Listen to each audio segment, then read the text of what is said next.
Dans le contexte géopolitique actuel, et malgré les récentes annonces de Donald Trump sur l'exportation, Airbus Hélicoptères compte bien tirer son épingle du jeu dans les années à venir. Déjà leader mondial dans son domaine, ce géant de l'aéronautique est prêt à relever le défi défense qui s'impose.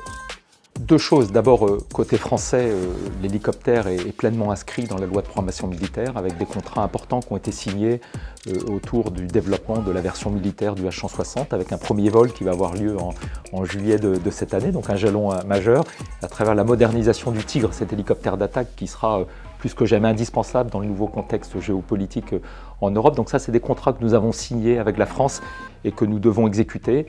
Plus globalement au niveau européen, avec l'augmentation des budgets de défense, on voit une demande très forte, et c'est ce qui a tiré les prises de commande en 2024, mais on voit en 2025 que la dynamique se poursuit et on s'attend à continuer à signer des contrats, d'où l'enjeu finalement que d'être capable de monter en cadence pour livrer ces hélicoptères à nos clients militaires. Et pour tenir le rythme de cette ascension, l'entreprise a investi 450 millions d'euros pour faire entrer son site de Marignane et ses près de 17 000 employés dans une nouvelle ère. Il s'agit de pouvoir accéder au site de manière aisée, que ce soit à pied, en voiture ou en train. Et donc finalement le soutien des collectivités à travers ce projet de transport de câbles qui permettra de faciliter l'accès à partir de la gare de Vitrolles.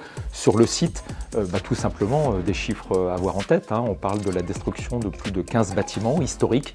On parle de la reconstruction de 22 bâtiments. Et au-delà des bâtiments, c'est aussi des moyens industriels plus modernes, l'automatisation, la digitalisation qui va également permettre d'améliorer la performance du site. Donc des chiffres et des exemples concrets pour illustrer cette transformation industrielle qui va s'inscrire dans les années qui viennent. Des années où la donne sur l'échiquier mondial pourrait bien mettre Airbus Hélicoptères encore plus au centre des débats.